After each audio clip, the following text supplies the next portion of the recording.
Hello everyone, welcome back. My name of course is DM Rhino and I make little how-to videos to help newer players when they want to get into D&D. It could be newer or returning players. There's no problem with that. But today we're going to make our legacy character. This is going to be our legacy sorcerer. And remember, if you like this video, just hit the like and subscribe. I just make these videos to help new players. So in D&D Beyond again, we are at here. We're going to look at create a character.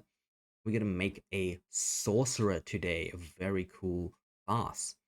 Standard array, just your standard. I shouldn't say standard array yet. Let's call him Thor C. Thor C. Okay, let's pick this person up. Yeah, we want no homebrew, no core rules, no expanded rules, just these three over here. No enabled partnered content, none of that. And we got to go to public. Pretty simple. And then we got to go to our class. We got to go to Sorcerer. I spelled saucy wrong. Of course I did.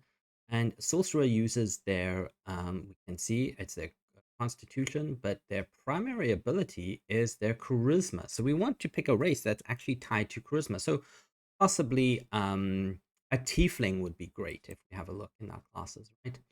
Let's get him up to level 3 first. Okay. So what proficiencies? Well, a sorcerer should always have Arcana and maybe Deception. We can also have Perception, actually. Let's check Perception. Really good. What kind of origins are we going to give our sorcerer? Wow, this is really cool. So we can see there are quite a few of them over here in the expanded rule set. But if you don't have these, I'm not going to pick any of these because some people might not have the expanded rule set. We're going to pick Draconic Bloodline because it's always... I think we picked Draconic Bloodline in the 2024 one. So let's pick Wild Magic. Yeah, just to make it different. Wild Magic Surge, which is always fun, okay?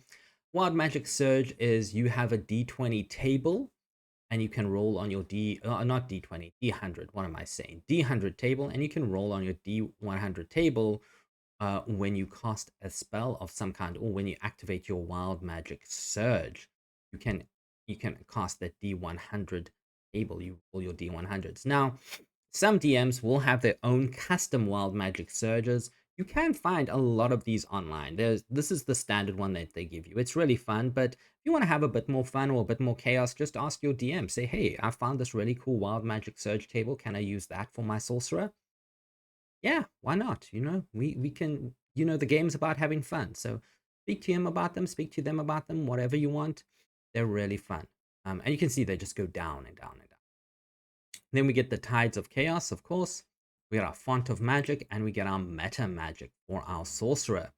So we use our Metamagic for our Sorcery Points. But what kind of Metamagic are we going to pick? Well, returning players, new players, this is always a good debate. I tend to pick as my basic spells when I want to play a Sorcerer, when I want to start out, especially level 3. I would like to pick maybe a Quicken spell, which means I can use a sorcery point to cast 2 sorcery points to change the casting time to a bonus action, which is really useful. So I get a bonus action spell and maybe a distance spell, right? The reason I don't pick distance spells, I mean, I can make the spell go further than it is. And these are really good for lower levels. The reason I don't pick like careful spell or something like that is because at a 3rd level, you won't get any of the big AoE spells just yet. So maybe later on, you can pick a careful spell, which means you can choose who succeeds and who saves. But for now, at level 3, these are really good meta magic to pick. So let's go all the way back up here and let's pick our background as a sorcerer. Oh man, so many different backgrounds. I think we're gonna pick maybe no, maybe an Outlander. Let's pick Outlander. We haven't picked this. We've got survival. We get our musical instruments. Maybe a wanderer. That's fine. Let's give him a drum set. Let's make them speak deep speech. Why not? Oh, well, yeah, deep speech because he's not draconic. He's a wanderer. We don't get any feats for our background in the 2014, but that's okay. So we're going to have a look over here and we're going to just pick some personality, right? So let's go roll our 2d8s. a 2 and a 7. Okay, really good. I always feel comfortable around animals. That's fine. Let's pick some d6s. So let's roll 3 d6s. Yeah. We've got 3, 4, and 1. So 3, 4, and 1. Okay, a very interesting sorcerer there. Okay, good. Now, species.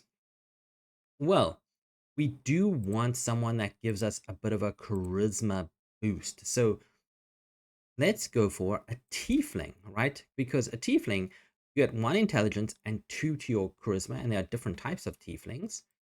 If we roll down here, we can actually see them. We got to pick that one. Tieflings. In our legacy, there are different types of tieflings. They're in the expanded rules, you do get a lot of different types of tieflings, I should say. But also, we get hellish resistance, which means we get fire resistance, and infernal flames. We can get 2 cantrips and dark vision and ability score.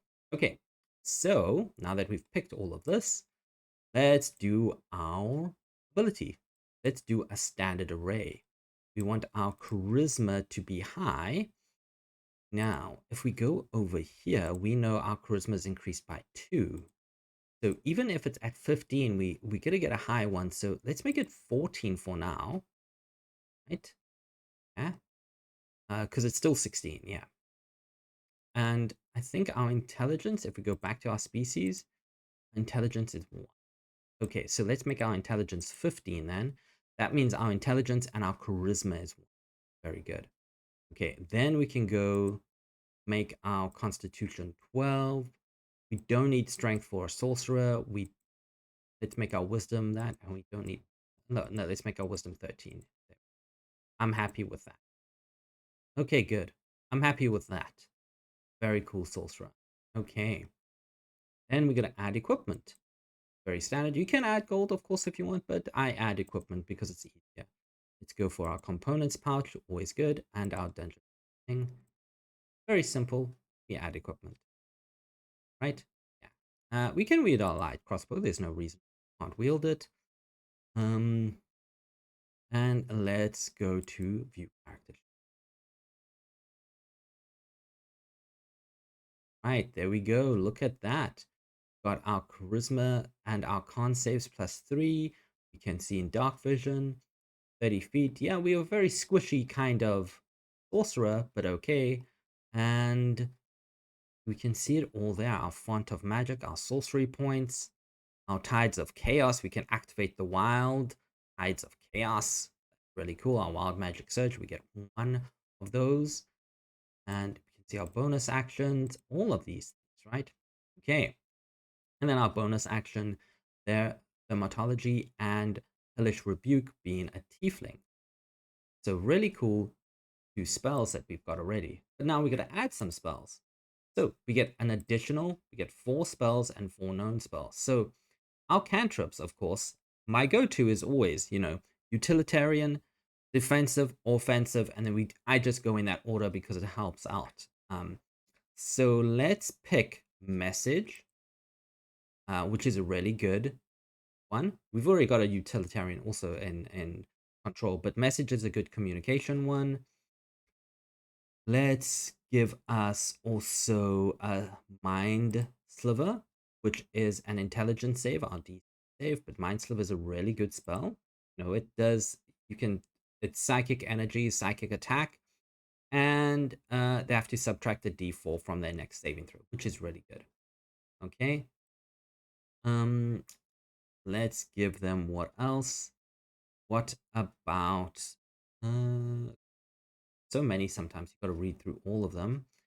But for now, let's keep it simple. Firebolt, always a good spell, right?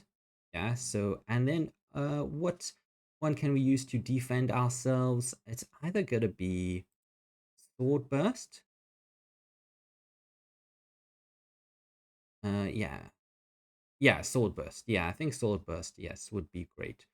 You create circular blades that sweep around you, all other creatures within your... Yes, let's go for sword burst. Just to be different because we picked Blade Ward for our wizard last time.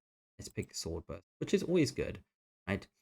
And there we have our cantrips. Really good cantrips, actually. Really fun, right?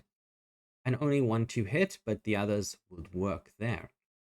Now we go to our known spells. As a sorcerer, we can just learn these spells. We get 4 of these, so let's pick the first 2. For our sorcerer, let's go with... we don't need darkness, we don't need dark vision. What would I pick? Lots of kind of nice spells, but I'm going to pick Scorching Ray. Let's keep him in the fire theme. Scorching Ray is a 2-hit, and you have to... It is a 2-hit. It's a +5, and you get 3 beams, if I remember correctly. 3 beams fire and hurl within a target. As you upcast this, you get more beams, but it is a great fire. Like, it's a more advanced firebolt, put it that way. And we've got Hellish Rebuke, so why don't we get Tasha's Mind Whip from Tasha's Cauldron of Everything. It lashes out at a creature you can see. The target must make an intelligence saving throw or take 3d6 attacking damage. And they can't take a reaction, which is really good. Okay, so those were our 2 level 2 ones. Let's go to our level 1. Okay, now, being a 10, I would actually pick Mage Armor. Just to give us a better... Mage Armor or Shield? It's always difficult because Mage Armor would increase it, but maybe I'll pick Shield because I actually prefer Shield. Because it's a +5. Shield is a +5 to your AC and it's a reaction, which kind of... Mage Armor can work, but I think I don't have a lot of dexterity anyway, but this +5 is really to help. And of course, the go-to for every like first level spellcaster is Magic Missile. It's just a really good spell, and it's an auto hit. Yeah, and you can increase the range now. If we have a look at our Metamagic, Quicken spell, yeah, and then we've got Distance spell. When you cast a spell that has a 5 feet range or greater, you can spend 1 sorcery point to double the range and make it 30 feet. So if you think about this, right, the spells that we've taken, they all have at least 5 feet, except for, of course, shield, but we can use our Metamagic to double the range. So Magic Missile, 240. Scorching Ray, 240. These are all really good spells to double the range one. Yeah, so it's really fun. Yeah, for our Sorcerer's Burst. And we can also use Quicken spell also, which is really fun. There we go. We can convert our sorcery points and everything there. And we get 3 of these over here. Right, and that's how I would make a sorcerer in the legacy,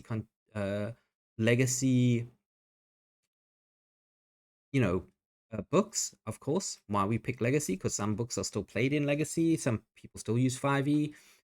We have feats, of course. We didn't get any feats for this character.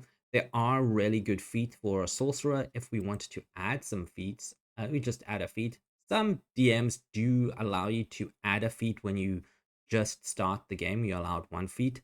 Some don't. It's up to you. Which ones you want to choose. I would, for spellcasters, my go-to is always tough, right? Or warcaster, both are good. Tough increases your hit points, and warcaster, if we look down here, you have advantage on constitution saving throws, which is good. You can perform all these other things. Yeah, so these are 2 good feats for any spellcaster. Yeah, but yeah, that is how to make a sorcerer. I hope you enjoyed this video, and if you did, hit the like and subscribe, leave a comment, of course. My name is DM Rhino, and I make these videos just to help newer and older players get back into the game, right? Until then, have a wonderful day, and I will see you all next time.